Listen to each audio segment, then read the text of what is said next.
VWTTH です。お風呂に入ってきました。髪を乾かさないといけないですね。そこでドライヤー VWTTH がお送りするドライヤークイズです。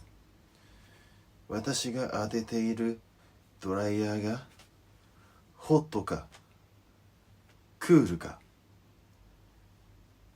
考えて当ててみてください。3問です。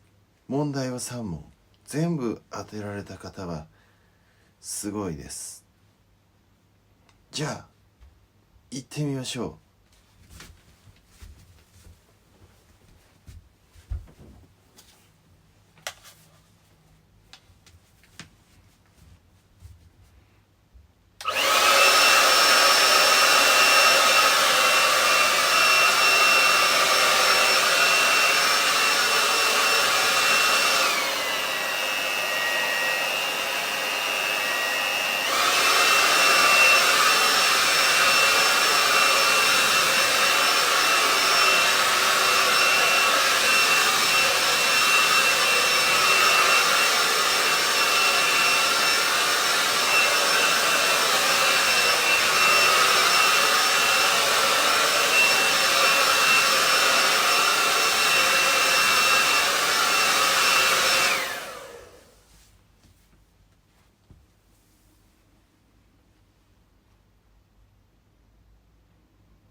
では第2問です。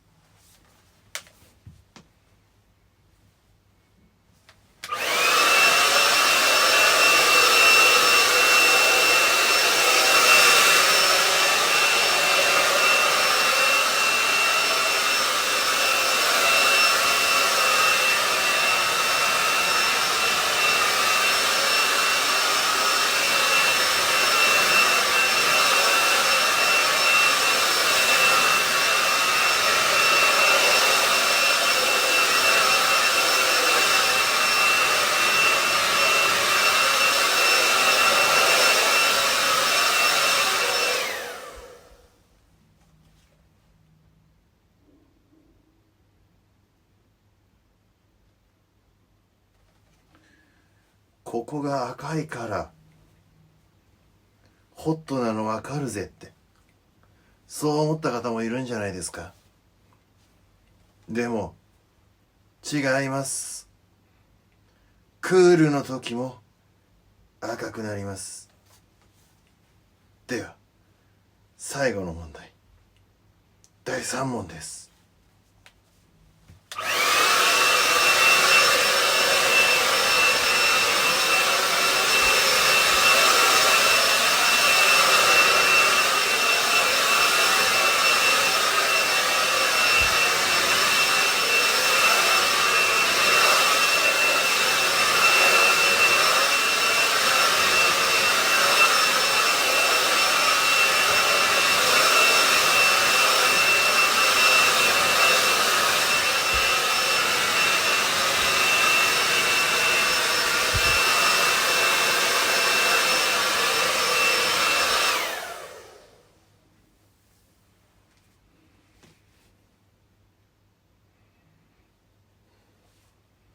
どうでしたか。あなたは何問正解しましたか。